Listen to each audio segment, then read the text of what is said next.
When our daughter Nika was diagnosed with diabetes type 1, she was just 2 years old.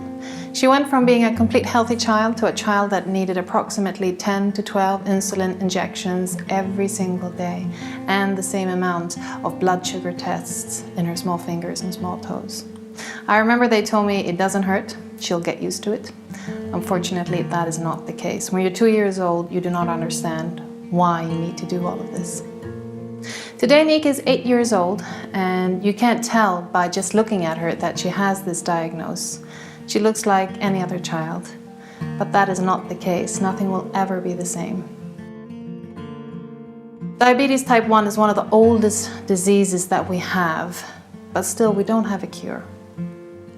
As a mother, I think we need to find easier ways of living with the diagnosis, and one way is getting the help from a Diabetic Alert Dog. The bond between humans and dogs is truly amazing. Not only are dogs said to be a man's best friend, they can also save lives.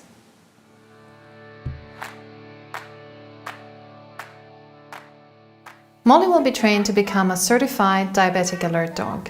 A Diabetic Alert Dog is trained to detect blood sugar changes, to prevent Nika's blood sugar to become dangerously high or low.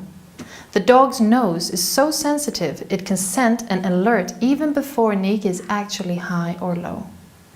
A Diabetic Alert Dog will learn to get help if needed 24 hours a day.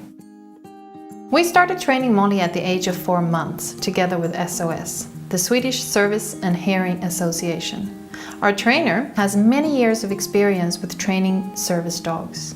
SOS is a part of ADEU, Assistance Dogs Europe, which means that Molly is trained according to the international standard. Molly is going to work for Nika, but she will also be trained to report not only to Nika but to the whole family. In Sweden, the dogs start the official training program within SOS earliest at the age of 1, but should not be older than 3. But before the dog can start, it has to be examined by a vet so that she has no breed-related diseases and has to have X-rays of the hips and elbows performed.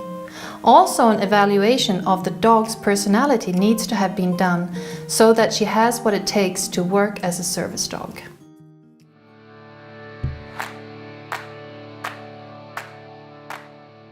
SOS believes that the breed does not matter when choosing a dog. They focus on recommending dogs with the right personality. However, you should choose a dog that suits your lifestyle and fits with you and your family. The dog you choose should of course love to work and be eager to please. It has to be focused, well behaved, so she can work both within the home but also in public places.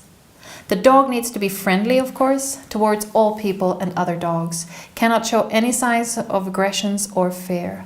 Also, you want to select a dog that has a great deal of confidence and that is curious by nature.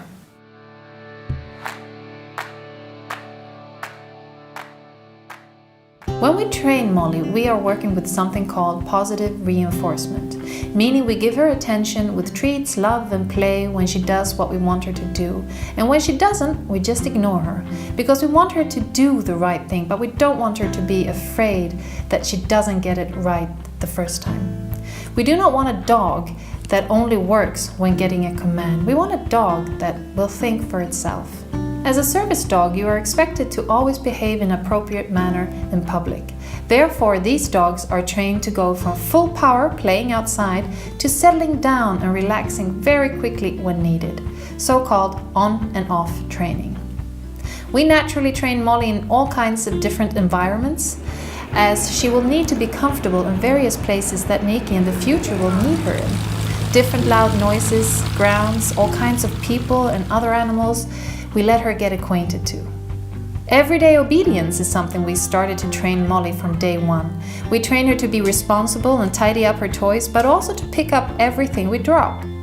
Getting help is something we train Molly. We train her to be persistent and not to give up, even if she does not get any attention. For instance, if we are sleeping and Nika is low, we need to be sure that Molly does not give up before she gets our attention. But we also want Molly to be able to find someone other than a family member, if needed, and alert and lead that person directly to Nika. Hide and seek is a fun game, but also a useful skill to teach Molly, who might one day need to find Nike.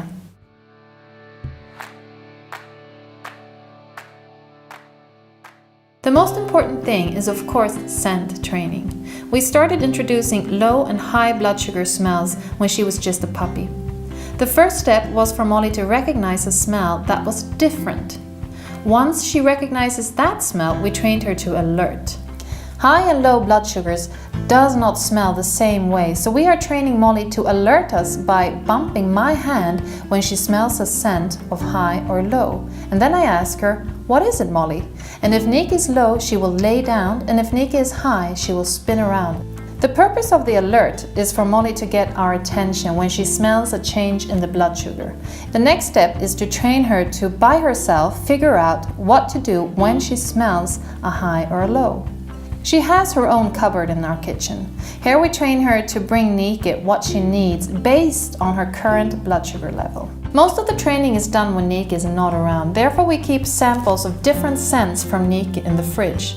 We hide these samples so that Molly can alert to us whenever Niki is not at home.